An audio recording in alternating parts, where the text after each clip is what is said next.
Welcome back to the LS Darius YouTube channel. So this is going to be a quick little video, a how-to video. I usually don't make how-to videos, but I'm going to make this one because when I was looking for a video on how to assemble these Viking coilovers here, double adjustable, all the videos that I seen were like 20 minutes long. They was just dragging the video out. I'm not going to do that in this video. So I'm going to show y'all how to assemble these coilovers. When you're in a pinch like myself and you want to just get it done and you don't want to watch a 20-minute video, this is going to be that video. You're going to take your jam nut.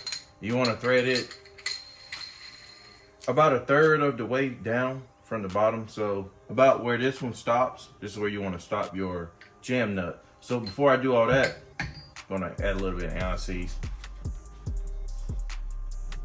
You want to make sure you use plenty of anti-seize on this. Too much don't hurt, not enough will. You can always clean it up at the end whenever you get your ride height set on your car. I'm just going to add some on the actual threads. All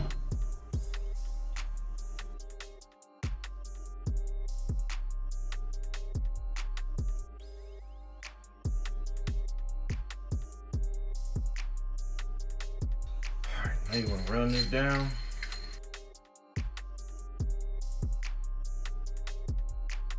This is what your spring going to sit on. This is your adjuster. So this is how you adjust the ride height. All this does here is it jams. It's like it works as a jam nut. That's all it is, a jam nut.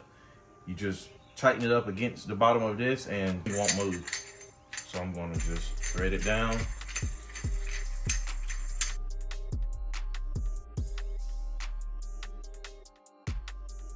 All right, now that I got that ran down to the bottom. I don't know if this is a necessary step, but it won't hurt. You put a little bit of anti-seize on the bottom side and the top side of the actual bearing.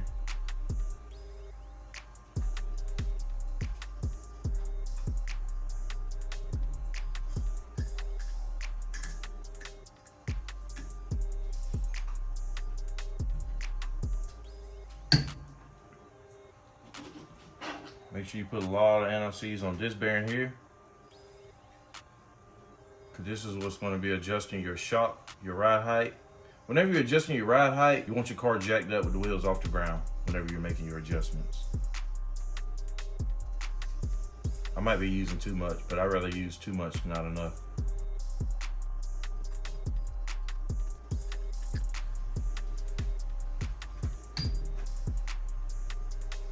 All right, one more goes on the top.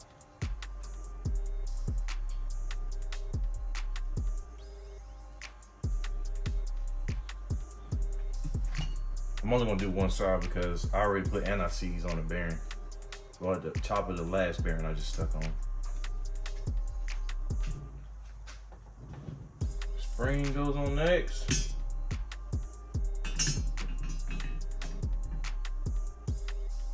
Now you wanna get your cap.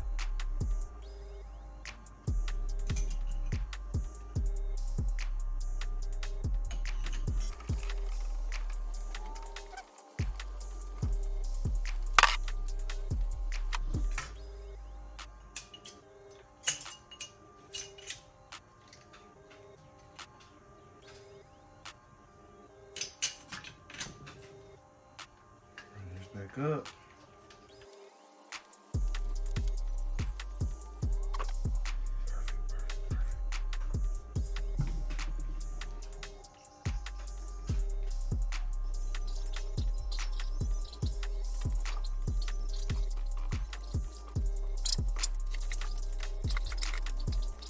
You have multiple variants of your coilovers that people like to use. So mine, I'm still using the stock K-member and the stock lower A-arms. I opted for the T-bar lowers, and I have the Coilovers uppers. I just ordered these. I actually had these shocks for over a year, but I just ordered the Coilovers mounts last week because I thought I already had them in the box, but they didn't.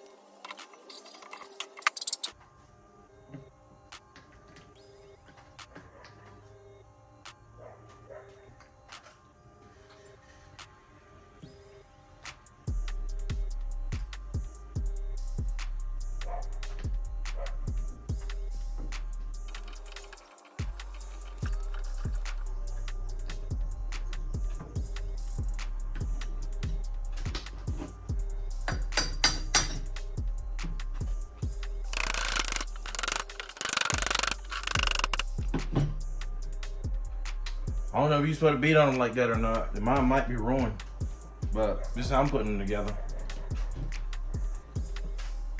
All right, now you want to put this other little clip in there. Let's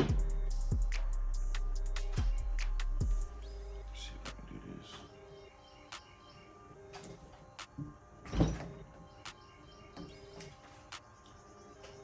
First one's on.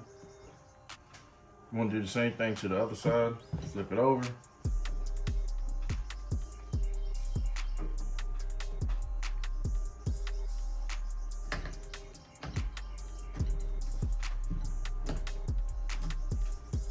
Over like that. Make sure she's in her position. All right, now the bottom one is done. The bottom one is complete. It should look something like this. Now I'm gonna do the top one. Top one is gonna be the same principle.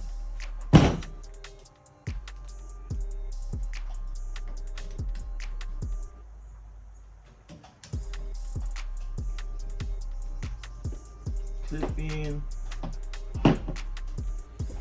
First one is in.